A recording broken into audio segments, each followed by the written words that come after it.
1 litrda çoqum bo'lishqa tegishlik 21 süpət. Abdori Erkin Sıdıq. 2011-yili 17-sentabr. 1-ci qism. 2010-yildagi bir cümə günü düşdən keyin mən işləydigan idara GPL'dagi mən qatnışıvatqan bir proyektning başlığı manga. Erkin, aldımızdaki düşənbə günü bizning proyektni ko'zdan kechirdiganға bir muhim yig'in bor. Shu yig'inda doklad qiladiganға manga bir qancha PowerPoint bet keladigan natijalar kerak edi. Sen uni düşənbəgacha tayyorlab bera olasanmi? Bu yig'inga NASA'ның baş shtabidagi mushu proyektga mas'ul xodimlarmi qatnashatdi dedi. Men bu ishning nihoyat muhimligini his qilib, uningga "Men ati uyda ishlab, bu ishni puturib beray" deb javob berdim. Atsi men kompyuterni uydan idoradagi kompyuterlarga ulab, zarur hisoblashlarni qilishga urinib baqsam, suratning ostilg'idan ichim nihoyat pushib ketdi. Shuning bilan ashu shanba kuni 45 kilometr yo'l yurib, idoraga berib, bir kun ishlab, u ishlarni puturdim. Düşənbə gündəki yığında bizning proyektning boshlig'i men tayyorlagan mazmunlarni doklad qilishdan burun men hozir doklad qiladigan mazmunlarni Erkin Sıdıq shanba kuni orom olmay ishlash orqali tayyorlab berdi. Shunga oldi bilan men uningga rahmat aytaman dedi. Bu qitimqi yig'inning muhimligi bilan silishtirganda mening qilganim bir unchavala cho'ng ishmo emas bo'lib, Başlığımның meni bu yığında alayda tilg'i elishning hech qanday hojati yo'q edi. Lekin u vaqtning qanchalik qisqaligiga qaramay, mening to'hpamni ko'pchilikning oldida oshkor e'tirof qilish nuqtasida turib, meni tilg'i oldi. Men o'zimning Amerikadagi oliy maktab va shirkat hayotimda bundaq ishlarni ko'p qatim uchratdim. Başlıqlar özünün qo'l ostidagi kishilarning to'hpinlarini ayrim va ko'pchilik oldida oshkor e'tirof qiladi. Bu nima uchun bilamsiz? Buning sababi bu başlıqlar yoki liderlarning hammasi liderlik ilmida maxsus tarbiya ko'rganlar bo'lib, yuqorida qilishning inson psixologiyasida intayin muhimligini ularning hammasi o'xshash darajada biladiganligidandir. Men hozirgacha yozgan maqolalarimda arzu, nishon, g'oyani reallikqa aylantirish, shirkat boshqarish, dahi va muvaffaqiyat qatorliq bir qator masalalar ustida bir ozdan to'xtaldim. Hozirgacha to'xtalmagan ilmiy hukmlarning biri liderlik ilmidan iborat. Amerika qatorliq g'arb ellarda bu ilm nihoyatda kengri umumlashgan bo'lib, men Amerikadagi bir qancha shirkatlarda injener va boshliq bo'lib ishlash jarayonida boshqarish va liderlik to'g'risidagi maxsus kurslarga bir qancha qitim qatnashib baqdim. O'zimning mo'lcharicha Uyg'urlar hozirgacha bu ilmga ancha e'tibor berib ketolmadi. Şunlaşqa bu ilimning kuchidanmi önümlük foydalanolmadi. Bir millatning gullanishida yetarlik sondagi liderlik bilimlarini biladigan hamda uni önümlük ishiltalaydigan kishilarning bo'lishi intayin muhim rol o'ynaydi. Hammalarning xabarda bo'lganidek, hozir vatan ichi va sirtidagi Uyg'urlar jamiyatida liderlik bilimi va liderlik mahoratining yetarsizligi sababidan yuz berayotgan nachar ahvollar intayin ko'p. Shunglashqa men mazkur maqolada John Maxwell'ning bir liderda cho'qim bo'lishga tegishlik 21 süpət degan kitobidagi mazmunlarni qisqacha tunishtirib o'taman. Umumlashtirib aytganda, liderlikning mundaq ikki tarafi bor. Uning biri har bir kishining o'ziga qartilgan liderlik iqtidori. Yana biri bo'lsa, boshqalarga qartilgan liderlik iqtidori. Har bir odamning o'xshamagan sondagi go'zal orzulari, nishonlari va g'oyalari bor bo'ladi. Shundaqla ko'p sondagi kishilar o'zining tafakkur dunyosidagi ashu go'zal orzu, nishon va g'oyalarni amalga oshirgan vaqtdagi manzarlarni ko'rib turishga, ashu chog'dagi ahvollar to'g'risida xiyol qilishga moyil keladi. Undaqda o'zingiz bilan sizning go'zal orzularingizning o'ttirsini ayirib turgan narsa nima bilamsiz? U sizning liderlik iqtidoringiz. Liderlik iqtidori sizning boshqalarni unumlik yetaklab mengishingiz uchun kam bo'lsa bo'lmaydi. Shundaqla sizning o'z g'oyangizni amalga oshirishda kam bo'lsa-mu ham bo'lmaydi. Shunglashqa mayli siz boshqa bir guruhga odamlarni boshquradigan yoki ularga yetakchilik qiladigan bir rasmiy boshliq yoki bir rasmiy lider bo'ling, bo'lmang, mazkur maqolani cho'qim bir qitim o'qib chiqing. Lider yoki boshliq degan atalg'uning o'zidilla ko'rinib turganidek, bir guruhga odamlarni boshquradigan yoki ularga yetakchilik qiladigan bir rasmiy boshliq yoki rasmiy lider uchun bu maqolada tunishtiriladigan mazmun texmi muhim. Bir rasmiy liderning layoqatli lider bo'lolmaganligini o'lchaydigan bir muhim o'lcham. Başqalarning uningga o'zligidan agishishni xohlamaydiganligidir. Agar siz yetakchilik yoki liderlik qilsangiz, ammo sizga hech kim agashmasa, u holda sizning qilganingiz boshqalarni yetaklab mengish bo'lmasdan yolg'iz yo'l mengish bo'ldi. Shunlashqa agar siz biror shirkat qurmoqchi bo'lgan yoki biror tashkilot yoki shirkatda ma'lum bir darajadagi bir boshliqlik rolini olgan birisi bo'lsangiz, bu maqolni cho'qim bir qitim o'qib beqing. John Maxwell apandi butun dunyodagi hozirgacha yashagan ulug' lider yoki dahiylarni tadqiq qilib, ularning hammasining mazkur maqolada tunishtiriladigan 21 sifatga ega ekanligini yakunlab chiqqan.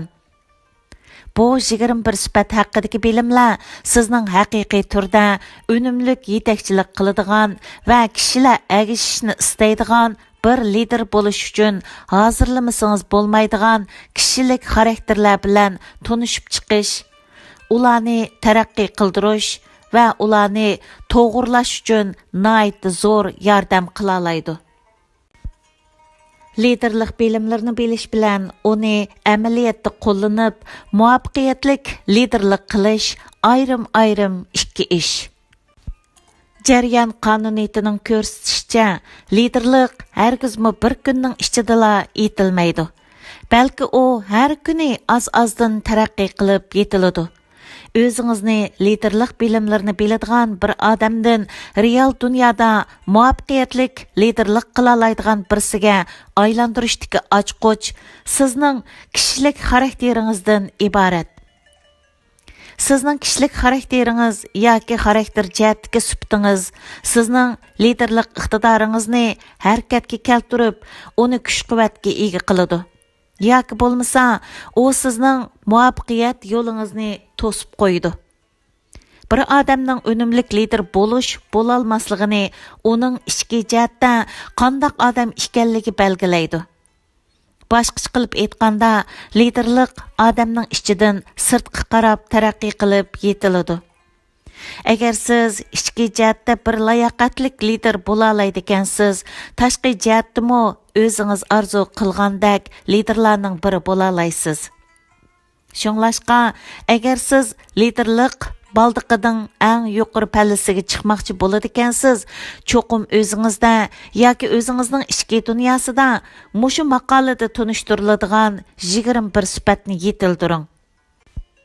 Agar siz shunday qila oladigansiz, siz dunyodagi boshqa har qanday ishni qila olasiz.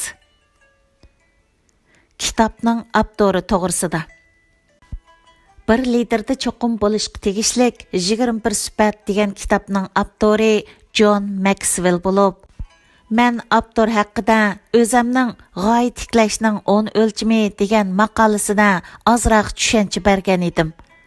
Maqolning to'liq bo'lishiga kapolatlik qilish uchun o'xshash tushunchani bu yerga kirgizib qo'ydim. John Maxwell әпәнди xalqarada e'tirof qilingan lidershunoslik mutaxassisi, nutq so'zlig'ichi va avtordir. Uning hozirgacha yozgan 50 dan ortiq kitobi bor bo'lib, uning 16 milliondan ortiq kitobi setilgan. Dunyodagi 2 milliondan ortiq liderlarga tarbiyalash nutqlari darslarini so'zlagan. O, liderlar tava o'rinlardan dunyodagi eng muvaffaqiyatli 500 Fortune tizimlikidagi shirkatlar, har qaysi ellarning hukumatlari, Amerikaning harbiy akademiyasi, Amerikaning mamlakatlik sport birlashmalari va BDTni o'z ichiga oladi. 500 Fortune shirkatlarini dunyoda nihoyatda nupuzliq bo'lgan Fortune yoki Talay jurnali har yili tanlab bekitadigan bo'lib, ular dunyodagi eng chong 500 shirkatni o'z ichiga oladi. John Maxwell әпәнди bir qancha mulozimat shirkatlarini qurgan. Uning liderlikning og'dirib tashlag'il bo'lmaydigan 21 qonuniyati.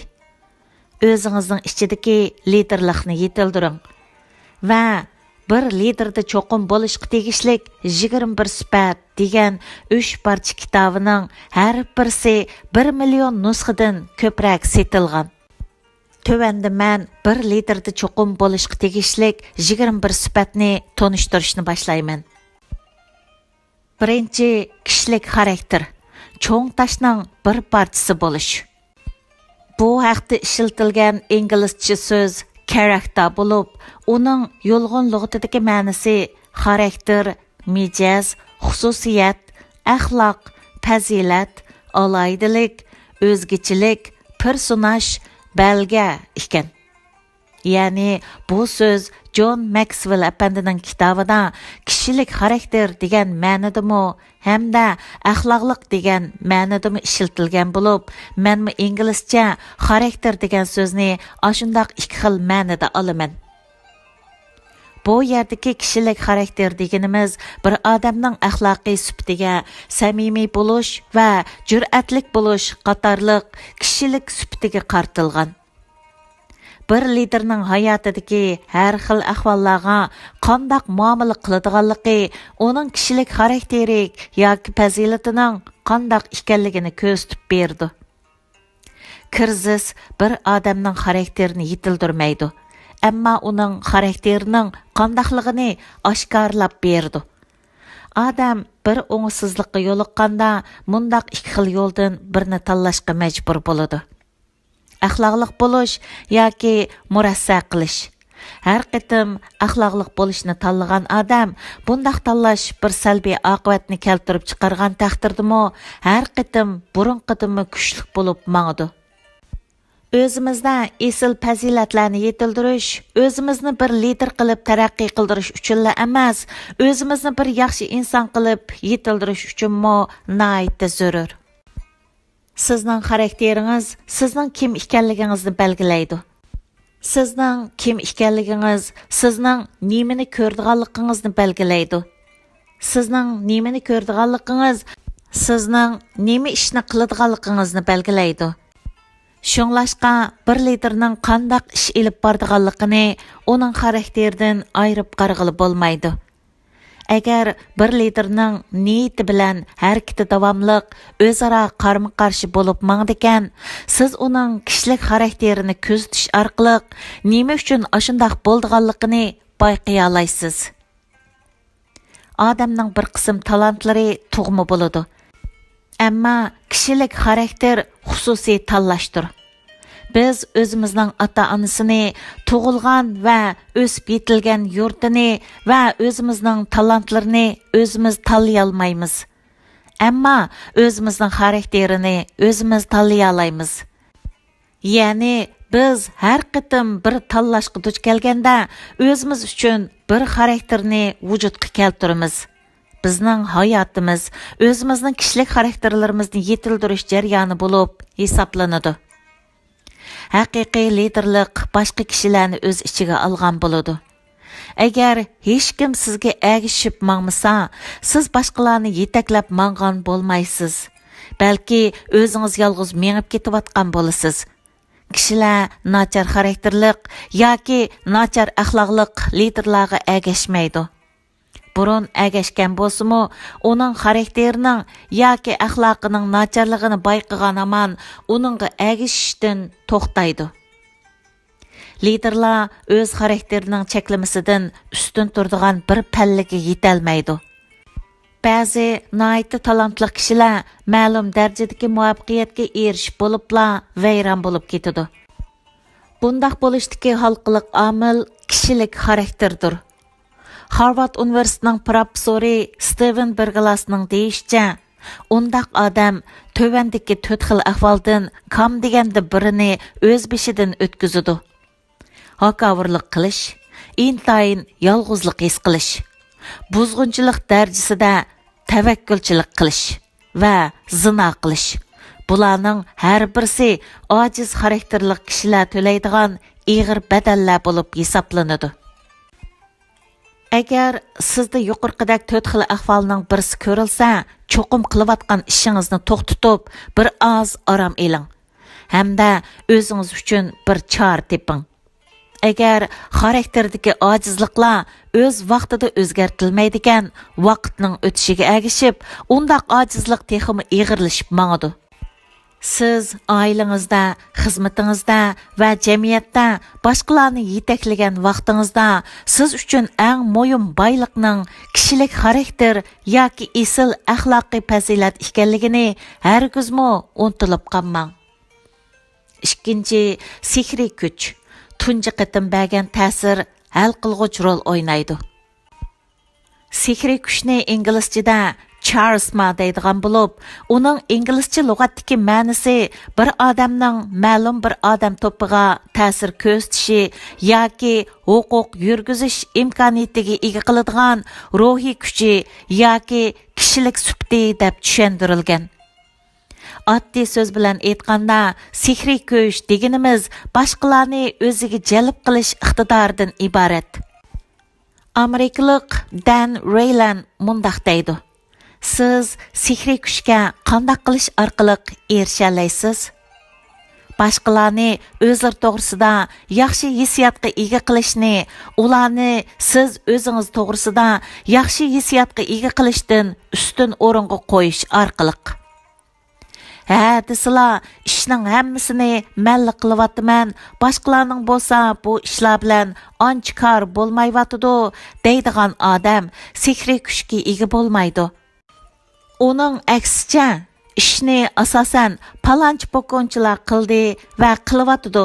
Men faqat sirtdan azroq yordamda bo'lyapman deydigan liderlar haqiqiy sihriy kuchga ega bo'ladi. Sihriy kuch tug'ma bo'lmaydi, xuddi boshqa kishilik sifatlarga o'xshash sihriy kuchni mo yetildirgil bo'ladi.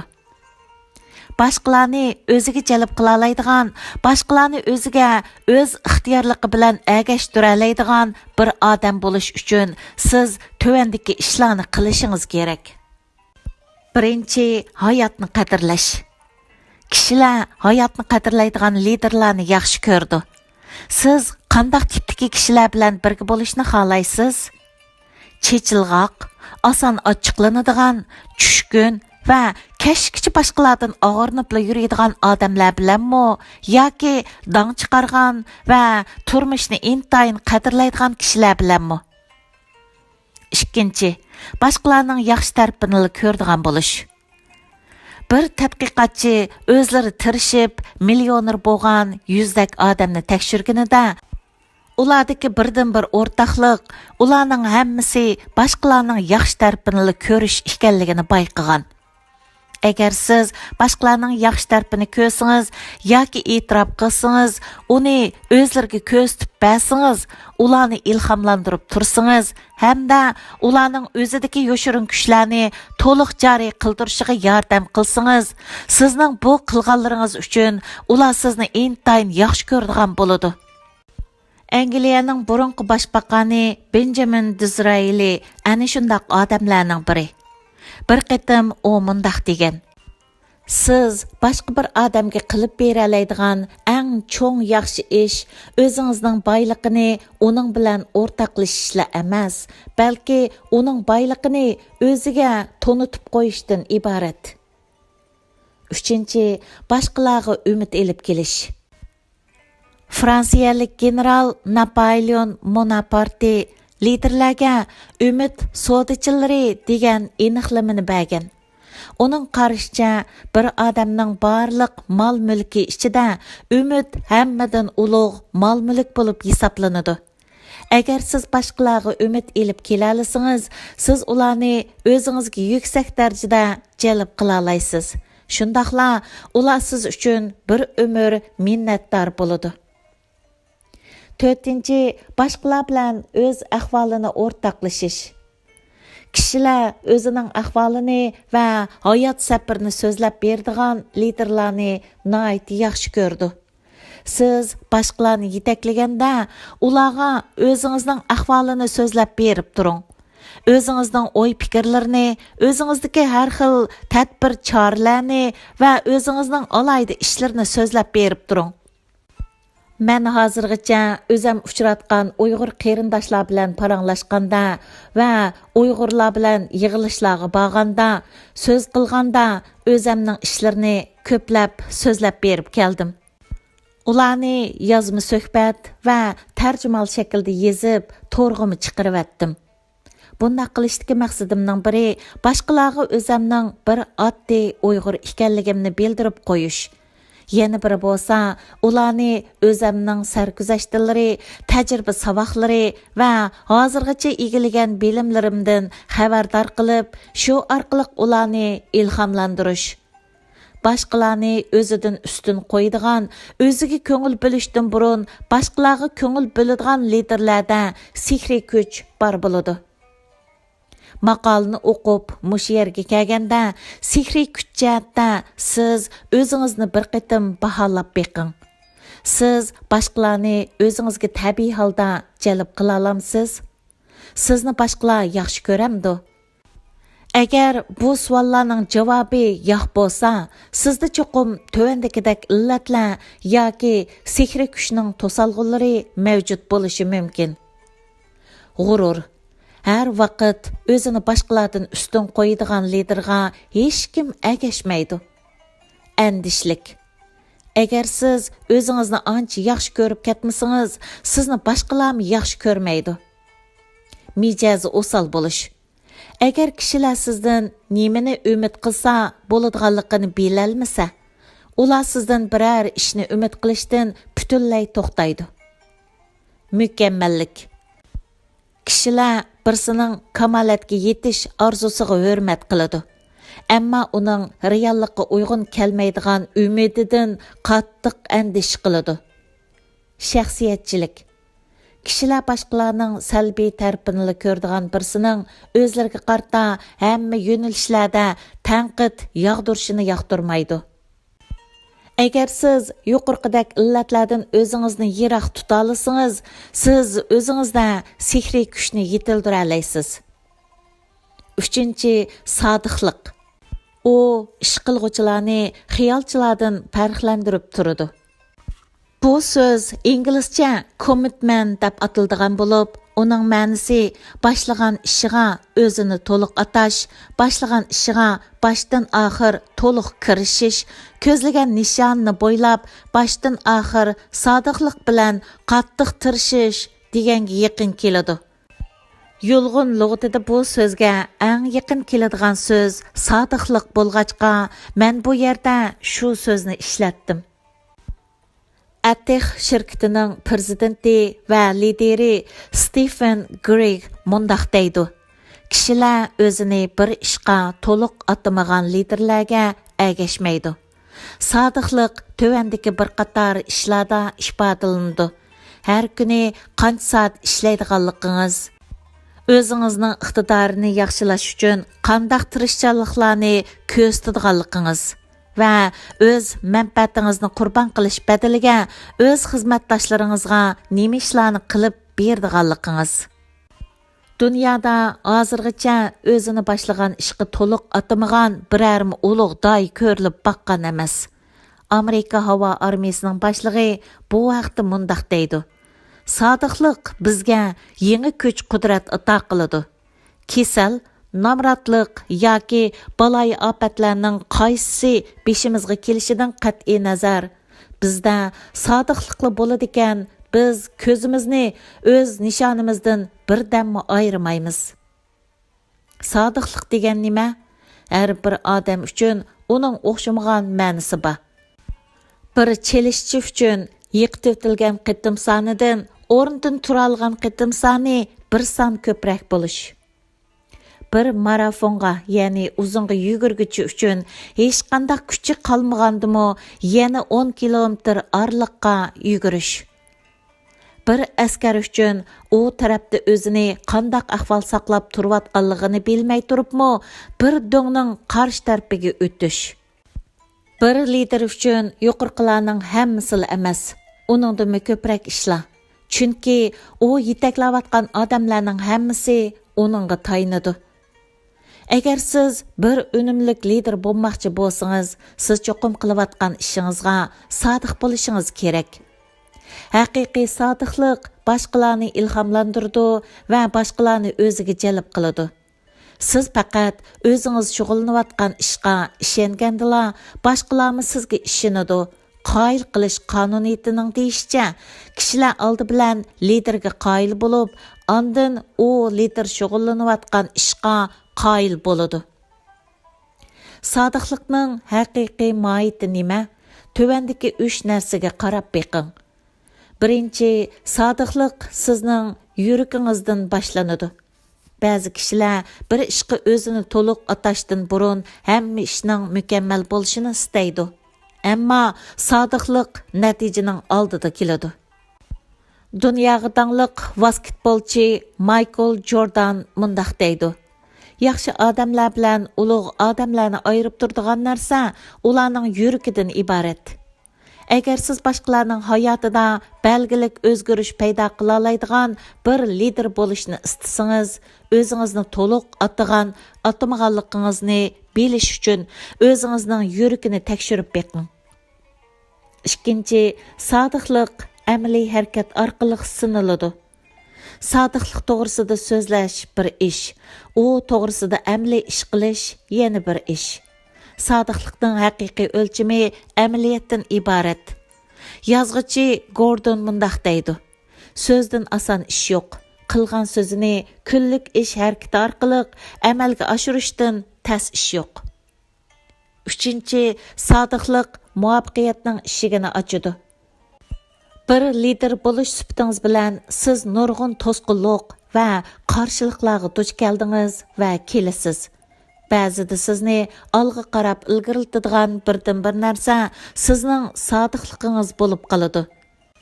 Yozuvchi va nutqchi David Maknaylining deyishicha, sodiqlik qarshilikning dushmani. Chunki u sizning qancha qitim yiqititilganligingizdan qat'iy nazar, sizning o'rningizdan qaytadan turib, to'xtamay olg'a ilgarilishingizning haqiqiy va'dasi. Sodiqlik masalasida kishilarni mundaq 4 turga ayirishga bo'ladi. Birinchi, nishoni yo'q bo'lib, o'zini bir ishga atamagan kishilar. Ikkinchi, o'z g'oyasining amalga oshmaydiganligini bilmay, shuning bilan o'z g'oyasiga o'zini beg'ishlashdan qo'rqadigan kishilar.